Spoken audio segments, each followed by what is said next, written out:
Good evening. Welcome to California Today. I'm Liang Zhang. Here's a preview of some of today's stories. Fire officials say the mill fire in Northern California is not expected to grow. It's being 55% contained. Fast food workers may soon get a pay raise, earning up to $22 an hour. But will fast food prices go up as well? And it's a busy month for the governor as he reviews hundreds of bills passed by the state legislature.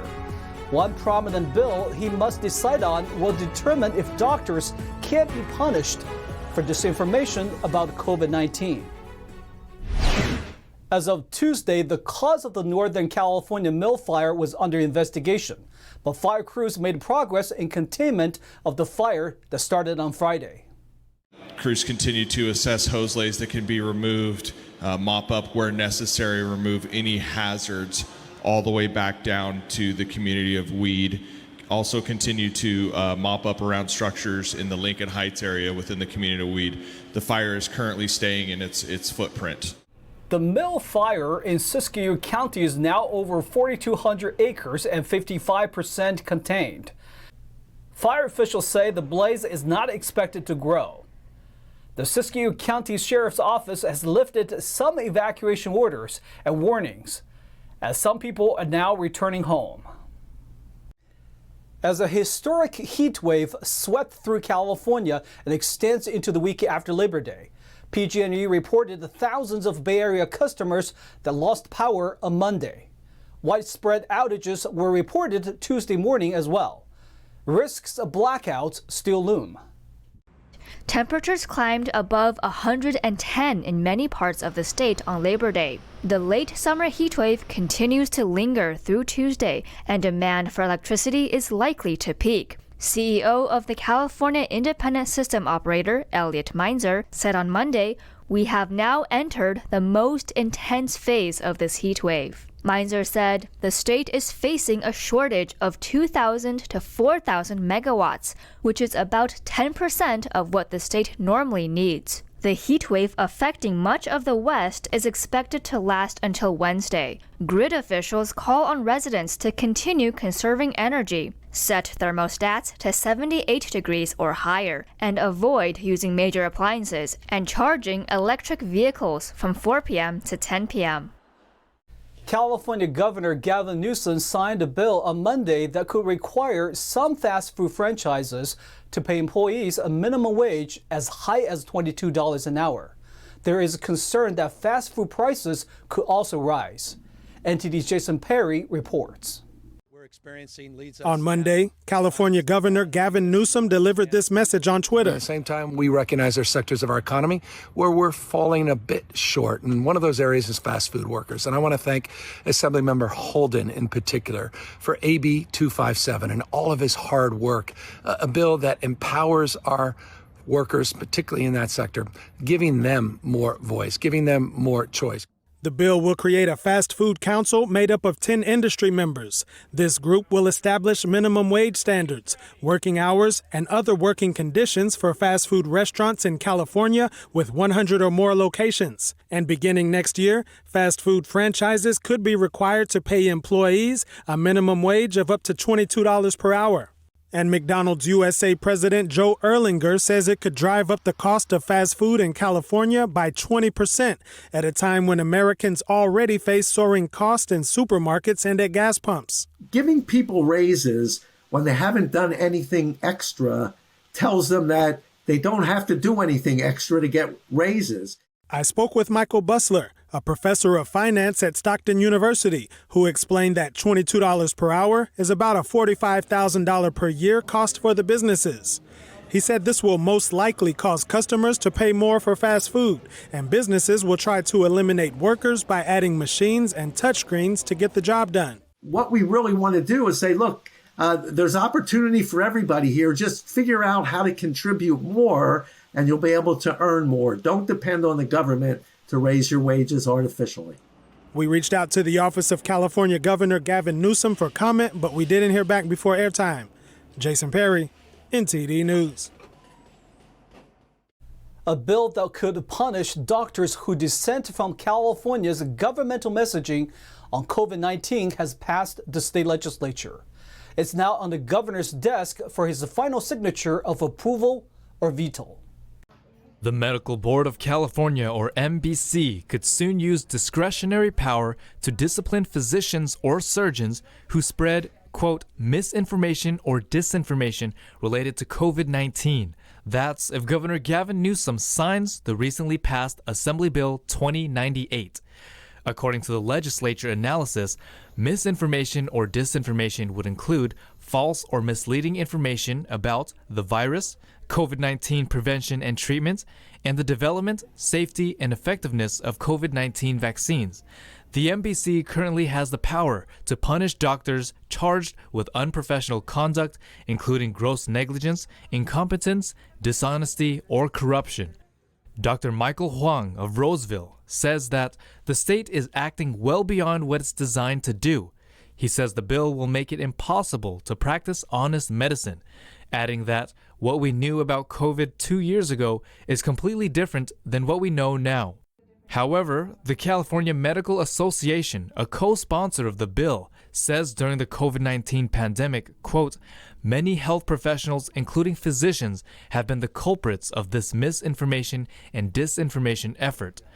Supporters of the bill argue that doctors have a professional and ethical obligation to counsel and treat patients based on medical guidelines and peer-reviewed scientific evidence, and, quote, not on their own opinion or beliefs. But groups in opposition question the feasibility of implementing the bill, saying it violates the Constitution and people's freedom of speech. Governor Newsom has until September 30th to veto it or sign it into law. Another first-in-the-nation bill has arrived on the governor's desk. If signed into law, the bill would regulate apps that target children. Let's take a look. Social media apps may soon face more regulations. That's if Governor Gavin Newsom signs the recently passed Assembly Bill 2273. Also known as the California Age-Appropriate Design Code Act, the proposed bill would be the first statute in the nation to regulate apps designed by social media companies. Under the legislation, companies such as Facebook, Instagram, and TikTok would be required to consider the physical and mental health of minors. Social media giants would also be required to implement safeguards when designing and marketing their products. The bill states that businesses should provide privacy information, terms of service, policies, and community standards concisely, prominently, and using clear language suited to the age of children likely to access that online service, product, or feature. The proposal was met with opposition by tech companies who urged lawmakers to narrow down the regulations. However, many advocates for the online safety of children push state politicians for stronger oversight over the tech companies. But now it's up to the governor. Newsom has until September 30th to sign or veto the bill. Californians will continue to have access to concealed carry permits for firearms. That's after the state's assembly failed to pass a gun control bill before the legislative session came to a close. California gun control legislation failed to pass the California Assembly by a single vote before the session ended at the beginning of September. This leaves the state without enforceable concealed carry regulations. That comes after the Supreme Court struck down a New York law that required people requesting concealed carry permits to show their need for it. California's law was similar to New York's. In response, some state lawmakers scrambled to write new laws making obtaining permits harder than before. Attorney General Rob Bonta said that Californians currently have nearly unrestricted access to concealed carry and, quote, not enough safety precautions. Bill Thomas, NTD News, California. In an ongoing campaign fight between the governors of California and Florida, a recent discovery has thrown a twist into the field, which may make Governor Gavin Newsom's Thanksgiving dinner a little awkward this year. Records show that the in-laws of the California governor have donated to the Desantis campaign. According to Transparency USA, financial records show that Governor Gavin Newsom's own in-laws made donations to Florida's governor Ron Desantis. That's after the two have traded political barbs in recent months over widely different state policy. On April 6, 2022, California's First Lady Jennifer Siebel's parents, Kenneth Jr. and Judith Siebel, who run a revocable trust, donated $5,000 to the Friends of Ron DeSantis PAC. According to the Fox News report, Kenneth Siebel is a registered Republican. It also indicated that he donated to Wisconsin Senator Ron Johnson and Arkansas Senator Tom Cotton. Back in March 2020, Fox News reported that the longtime California residents had purchased a home in Naples, Florida. The report also shared that the couple registered to vote in the Florida state 3 months later. In July of this year, Newsom created controversy over visiting his in-laws at their vacation ranch in Montana, which is on the state's travel ban list. California Assembly Bill 1887 restricts any state-funded travel to states that have enacted laws against lesbian, gay, bisexual, and transgender people. We are going to take a short break, but here's a look of what we got for you when we come back. Port delays continue to impact the supply chain, but nut exporters are taking things into their own hands by looking for new trade routes out of the Golden State. Los Angeles County says it's time to end a pandemic-era homeless housing initiative. The county voted to end Project Room Key. And a penguin at a Southern California zoo received a new pair of boots. The new footwear is not only cute, but also helps the bird fix its waddle. That and more on California Today.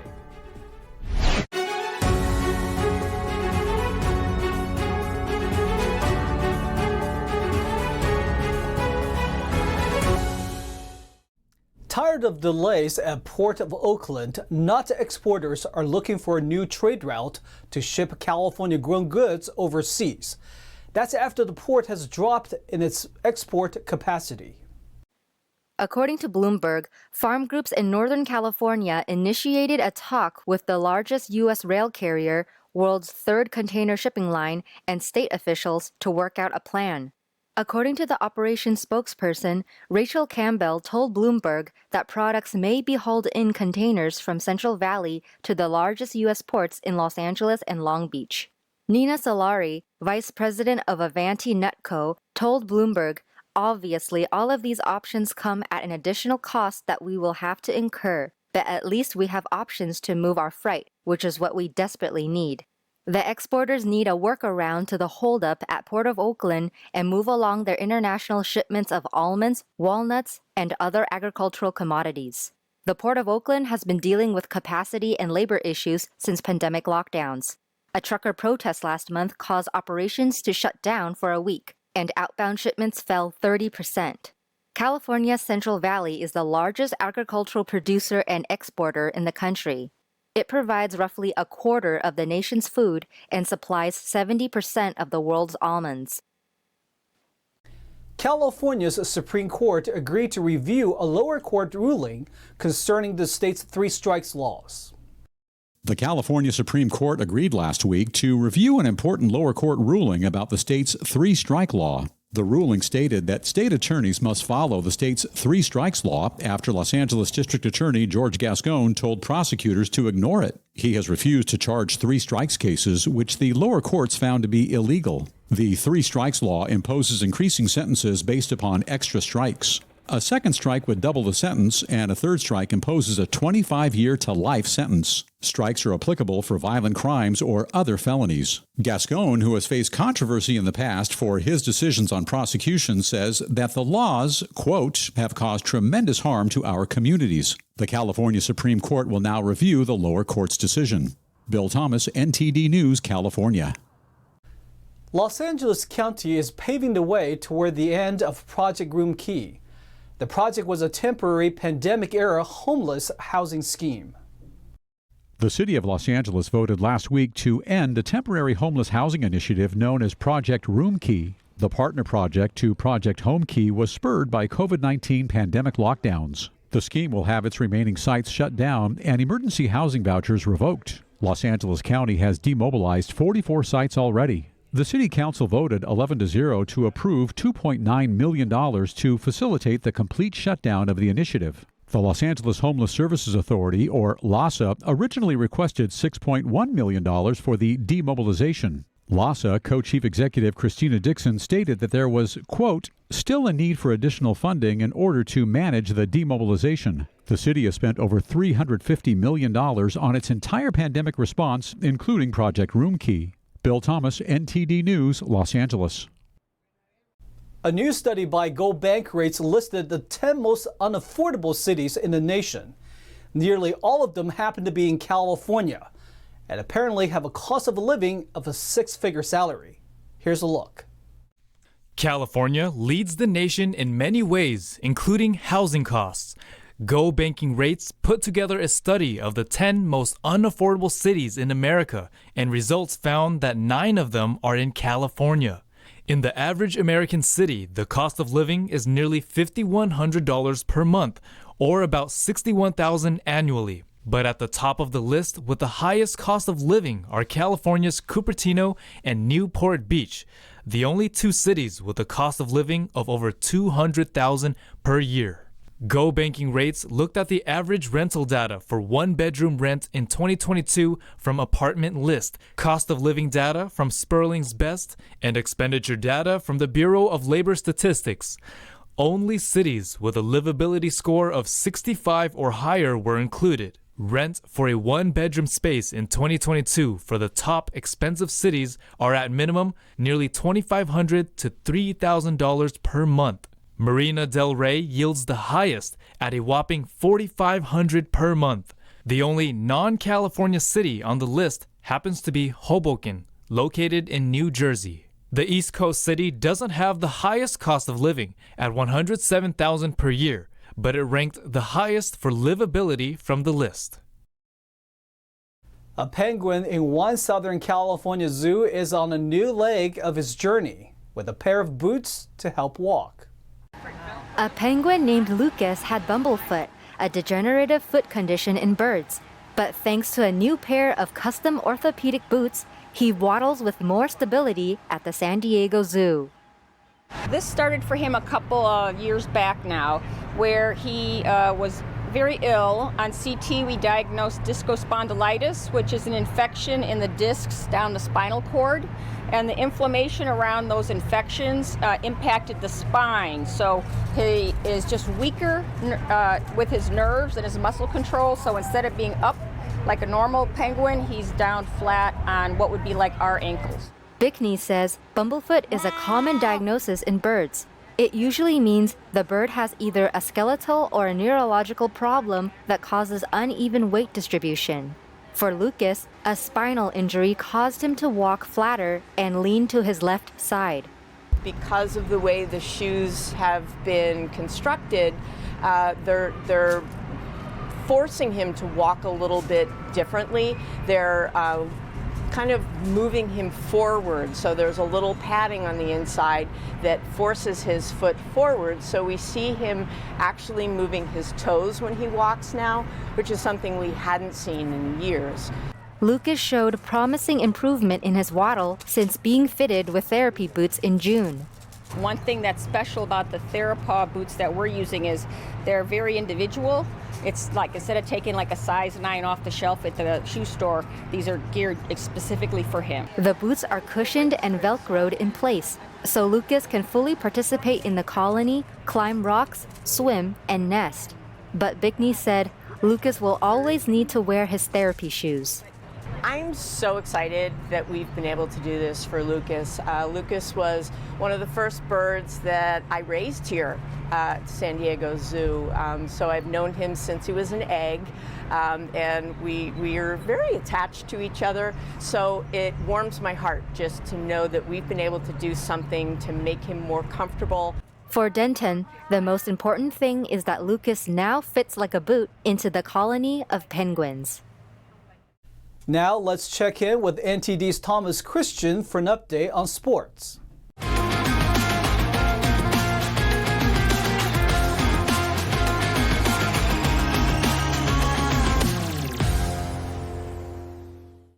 I'm Thomas Christian, giving you your California Today Sports Roundup. The former head of the NBA Players Association is suing LeBron James, rappers Drake and Future, and others for $10 million, the New York Post reported. The plaintiff contends that the star stole the rights to a film about a Canadian segregated hockey league. In a complaint filed in the New York Supreme Court in Manhattan, Billy Hunter contends he owned the legal rights to make any movie about the colored hockey league of the early 1900s. Hunter says in the lawsuit that he paid authors George and Daryl Fosty, who also were named as defendants, $265,000 for the movie rights to the book Black Ice, The Lost History of the Colored Hockey League of the Maritimes, 1895 to 1925. Hunter claims that James, Drake, and Future and their entertainment companies made another deal with the authors to produce a documentary based on the book. The film Black Ice is part of the lineup of the Toronto International Film Festival on Saturday. Hunter also is seeking a portion of the film's income. The lawsuit filing reads, while the defendants LeBron James, Drake, and Maverick Carter are internationally known and renowned in their respective fields of basketball and music, it does not afford them the right to steal another's intellectual property. Hunter said LeBron and the others didn't think Hunter would challenge them. James's production company entered into a subsequent agreement with the authors, offering them $100,000 plus 3% of the movie budget, per the New York Post's report. James's company then brought in the production company owned by Drake and Future as a partner. Hunter, now 79, served as executive director of the NBA Players Union from 1996 to 2013. Jock Pederson continued his RBI rampage with 3 more, and San Francisco made it 2 straight wins over visiting Philadelphia. After 2 lead changes and 4 ties, the Giants scored what proved to be the difference-making run when Pederson drew a 2-out bases-loaded walk from Brad Hand for a 5-4 lead in the 6th. Bryson Stott and Jean Segura had big games for the Phillies. Stott had a homer, 2 singles, and 3 runs, while Segura slashed 2 doubles, a single, and notched 2 RBIs. Giants 5, Phillies 4. Mookie Betts set his career high for home runs in a season, and Julio Urias went 6 strong innings as Los Angeles earned a victory over visiting San Diego to end a 3-game losing streak. Trey Turner, Justin Turner, and Will Smith also hit home runs as the Dodgers improved to 24-8 since July 31st, despite their recent skid. Manny Machado hit a home run for the Padres, while starter Sean Manaea was roughed up for 8 runs on 9 hits with 3 home runs over 4 1/3 innings. San Diego saw its 4-game winning streak come to an end. Dodgers 12, Padres 1. That's all for California sports. Back to you. That's all we've got for you tonight. We'd like you to join us again on California Today every weekday at 8:30 p.m. Make sure to check out our broadcasts on our California Today webpage. You can find it at ntd.com/California-today. You can also find all of our top latest clips there, ready to share with friends and family. Send us a message on Twitter, Facebook, or Instagram, or through our email, california.today@ntd.com. I'm Lei Zhang. Have a wonderful evening.